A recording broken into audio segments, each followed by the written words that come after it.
तो हेलो दोस्तों, कैसे हो। तो आज की क्लास है हमारा 12th क्लास हिंदी चैप्टर 2 गद्य खंड उसने कहा था का लेखक हैं चन्हा शर्मा गुलेरी जी। तो चन्हा शर्मा गुलेरी जी में जितने भी इस चैप्टर का ऑब्जेक्टिव निकलता है सारा इस वीडियो में ऑब्जेक्टिव को कराया जा रहा है। और आप सब लोग चैनल पर नए हो तो चैनल को जरूर सब्सक्राइब कर दीजिएगा और अंत तक वीडियो को जरूर देखिएगा, ठीक ना। चलिए हम पहला नंबर क्वेश्चन की ओर बढ़ जाते हैं। देखिए पहला नंबर क्वेश्चन है कि देखते नहीं यह रेशम की गाठ ही हुआ सालू, यह पंक्ति शीर्षक कहानी की है। तो यह जो उसने कहा था यानी कि चंदा शर्मा गुलेरी जी में यह कहानी को बताया गया था। तो कि देखते नहीं सालू रेशम की गाठ हुआ सालू, ठीक है। यह कहानी बताया गया, बात को बताया किसमें, उसने कहा था कहानी में, ठीक है। ऑप्शन हमारा सी करेक्ट आंसर हो जाएगा। चलिए दूसरा नंबर क्वेश्चन है कि सूबेदार बोला लहना, क्या है, सूबेदार बोला लहना सूबेदारनी तुमको जानती है बोलती या जामिला, यह कथन किस शीर्षक में यानी कि सूबेदार लहना सिंह किस शीर्षक पाठ में लिखा हुआ है। तो उसने कहा था। Option number D correct answer हो जाएगा। चलिए हम तीसरा नंबर क्वेश्चन की बढ़ते हैं। देखिए तीसरा नंबर क्वेश्चन क्या कर रहा है कि उसने कहा था, क्या है, उसने कहा था कहानी में किस युद्ध का उल्लेख है। या बिहार बोर्ड है जो 2024 में पूछे गए ऑब्जेक्टिव है। क्या करे जो उसने कहा था किस कहानी में उल्लेख है। क्या प्रथम विश्व युद्ध या द्वितीय विश्व युद्ध हुआ था या कारगिल या हल्दी घाटी युद्ध है।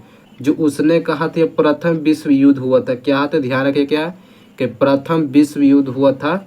ऑप्शन नंबर ये करेक्ट आंसर हो जाएगा।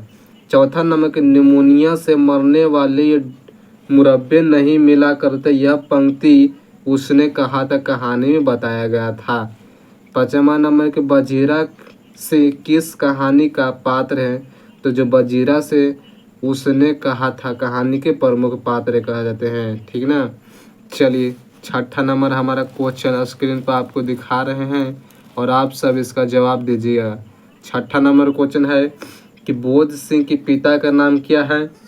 तो दोस्तों बोध सिंह के पिता का नाम हजारी सिंह था, क्या है, हजारी सिंह था। सातवां नंबर के लहना सिंह के किस देश की ओर से युद्ध कर रहा था। तो जो लहना सिंह है यह इंग्लैंड किस देश की ओर से युद्ध लड़ रहा था। तो यह अमेरिका से ना, अमेरिका से लड़ रहा था। ऑप्शन नंबर डी हो जाएगा, अमेरिका दोबारा से। आठवां नंबर के एक अंकालिया से कितने बार बराबर होता है। एक अंकालिया से कितने के बराबर होता है। तो 1.25 लाख के बराबर, 1.25 लाख के बराबर होते हैं। चलिए नौवां नंबर क्वेश्चन देखिएगा, ध्यान दीजिएगा। नौवां नंबर क्वेश्चन क्या कर रहा है कि सूबेदार किस कहानी के पात्र हैं। तो उसने कहा था। 10वां नंबर की हिंदी कहानी के विकास में मील की पत्थर कौन सी कहानी मानी जाती है। तो उसने कहा था तेरी गुणमाई होगी किस कहानी में है। तो उसने कहा था लहना सिंह ने बोले थे एक लड़की से बहुत ज़्यादा प्यार करते थे, ठीक ना। और उसी बोले थे कि तेरी गुणमाई होगी, इसका मतलब होता है कि तेरी मंगनी हो गई, इसका अर्थ होती है, ठीक ना। यह लड़की से प्रपोज करते थे, बहुत खुश रहते थे, ठीक ना। चलिए 12 नंबर हमारा क्वेश्चन है। चलिए ध्यान दीजिएगा 12 नंबर क्वेश्चन की बिना फेरे घोड़ा बिगड़ता है और बिना लड़े सिपाही या पंक्ति किस कहानी में है। तो उसने कहा था ये बुद्ध का काटा करके सुखमय जीवन बुद्ध का काटा, उसने कहा था यह कहानी लिखा हुआ यानी कि चंदा शर्मा गुलेरी के द्वारा यह कहानी को लिखा गया है। 14 नंबर क्वेश्चन है चंदा शर्मा गुलेरी जी की सती का प्रमुख लेखक हैं। ये 15वीं सदी या 20वीं सदी या 19वीं सदी में जो चंदा शर्मा गुलेरी हैं यह 15वीं सदी के है। ऑप्शन नंबर ये होगा 15वीं सदी के कवि हैं। 15 नंबर को गुलेरी जी ने कुल कितनी कहानियाँ लिखी हैं। तो गुलेरी जी के मुक्ता 3, गुलेरी जी ने कितनी कहानी लिखे थे। तो मुक्ता इनकी 3 कहानी है। ऑप्शन नंबर सी हो जाएगा। 16 नंबर क्वेश्चन है हमारा कि उसने कहा था कहानी का नायक है लहना सिंह है। 17 नंबर निम्न में से कौन से रचना गुलेरी जी की नहीं है? तो सुखमय जीवन बुध का काटा उसने कहा था, लेकिन हरे हरिनाम यह नहीं लिखा हुआ है, ठीक ना, इसे ध्यान रखिएगा। चलिए 8वां नंबर का क्वेश्चन किया गया है, उसने कहा था कहानी है, युद्ध का कहानी, दिव्य प्रेम प्रेम, इनमें बलिदान, यानी कि इनमें से सभी, option number D correct answer हो जाएगा, इनमें से सभी हो जाएगा, ठीक ना। चलिए 19 नंबर क्वेश्चन बढ़ते हैं।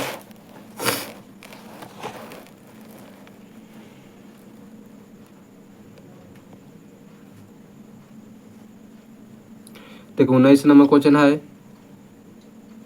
देखिए ध्यान कर रहा है, उसने कहा था कहानी किस शहर का है?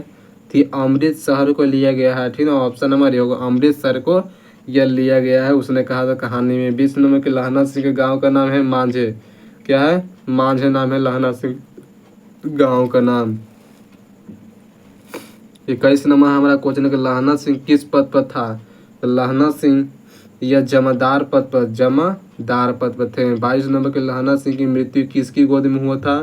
तो वजीरा सिंह के गोद में, वजीरा सिंह के गोद में हुआ था। पलटन के विश्व विदूषक है, पलटन की विश्व विदूषक है, तो यह वजीरा सिंह थे। 24 नंबर हमारा क्वेश्चन है कि सूबेदार हजार के लड़के का साथ संघर्ष हुआ था। क्या सूबेदार हजार सिंह के लड़के का क्या नाम था? तो बोध सिंह था। 25 नंबर भारतीय सिपाहियों के किसके साथ संघर्ष हुआ था? तो यह जर्मनियों के साथ हुआ था। 26 नंबर के जर्मन लेफ्टिनेंट किसके मार दिया था? तो यह लहना सिंह को मार दिया था। 22 नंबर क्वेश्चन है हमारा कि सिख राइफल जमादार जमादार लहना सिंह का नंबर है? तो 77। सरकार ने सूबेदार जी को जमीन कहाँ दिया था? तो लयालपुर में दिए थे। कार्य को 29 नंबर के गुलेरी जी का जन्म हुआ था? तो ये गुलेरी जी का जन्म जयपुर का राजस्थान में हुआ था। 30 नंबर हमारा क्वेश्चन है, कार्य का सुखमय जीवन किसकी रचना है? तो चंद्रहास शर्मा गुलेरी जी की। उसने कहा था कहानी के प्रकाशित हुए थे कब? 1915 में। कछुआ धर्म किसकी कृति है? कछुआ धर्म चंद्रहास शर्मा गुलेरी जी की कृति है। क्या है? कछुआ धर्म चंद्रहास शर्मा गुलेरी जी की कृतियां हैं। चलिए कह रहा है कि पुरानी हिंदी की रचना है, पुरानी हिंदी के चंद्रहास शर्मा गुलेरी हैं। 34 नंबर उसने कहा था शीर्षक कहानी, यह पंक्ति किस उद्यमी जंगठी का सिंगड़ी के कोल ढाल है? तो सूबेदार हजारा सिंह है। चलिए 35 नंबर क्वेश्चन कि गुड़माई का क्या अर्थ है? तो मंगनी, क्या है? मंगनी है गुड़माई का अर्थ होता है। चलिए 36 नंबर क्वेश्चन बढ़ते हैं। देखिए 36 नंबर क्वेश्चन है कि बोध कौन है? तो यह सूबेदार हजार सिंह के बेटा, सूबेदार हजार से क्या है? बेटा है। 37 नंबर चंद्रहास शर्मा गुलेरी जी की कहानी कौन सी है? तो उसने कहा था। कौन सी कहानी चंद्रहास शर्मा गुलेरी जी की लिखी हुई नहीं है? सुखमय जीवन बुध का काटा उसने कहा था, लेकिन कफन यह नहीं है गुलेरी जी की। चलिए 39 नंबर क्वेश्चन देखते हैं। 39 नंबर क्वेश्चन ध्यान दीजिए, गुलेरी जी के गांव का मूल निवास है? तो यह गुलेरी में ही रहते थे, इनका मूल निवास क्या है? गुलेरी में ही है। 40 नंबर को उसने कहा था कहानीकार का नाम है? तो यह चंद्रहास शर्मा गुलेरी जी। चंद्रहास शर्मा गुलेरी जी के किस युग के कहानीकारक हैं? तो चंद्रहास शर्मा द्वितीय युग के कवि हैं। 42 नंबर हमारा क्वेश्चन है, उसने कहा था कहानी कितने भागों में विभक्त है? तो मुक्त 5 भागों में बांटा गया है। चंद्रहास शर्मा गुलेरी जी का जन्म हुआ था 7 जुलाई 1883 में। 44 नंबर का लहना सिंह के कहानी के पात्र हैं? तो सुखमय जीवन और तिरछी उसने कहा था, ऑप्शन नंबर टी हो जाएगा। 45 नंबर कोई कह रहा उसने कहा था किस पर कहानी है? तो यह कर्म प्रधान नामक कहानी 46 नंबर के चंद्रहास शर्मा गुलेरी जी के किसके अभिभाव बनकर मय कॉलेज अजमेर में आए थे? तो यह खेतरी के नवलिखी राजा के जहसी से, ऑप्शन नंबर सी हो जाएगा। 47 नंबर क्वेश्चन ध्यान दीजिए, कह रहा है कि कीरत सिंह कौन था? तो जो कीरत सिंह था लहना सिंह के भतीजा थे। लहना सिंह क्या भतीजा थे। 48 नंबर के बचपन में लहना सिंह लड़के के बार बार कौन सा प्रश्न कहा था, तो तेरी गुरुमाई हो गई यह बात बोले थे बचपन में, ठीक ना। 49 नंबर क्वेश्चन है। और 50 नंबर करके लप्टन के साहब के सरदार साहब के कितने आदमी का खंदक के छोड़कर जाने को कहा था, तो यह 10 कोस कहे थे। 50 नंबर इस वीडियो का अंतिम क्वेश्चन है कि अमृतसर लहना सिंह के कौन थे, जो अमृतसर लहना सिंह के मामा थे, क्या थे, मामा थे। चलिए आज के वीडियो इतना ही, मिलते हैं अब अगले वीडियो के साथ, ठीक ना। चैनल पर नए तो चैनल जरूर सब्सक्राइब करिए, वीडियो को लाइक करिए। मिलते हैं नेक्स्ट वीडियो के साथ, ठीक है। Thank you.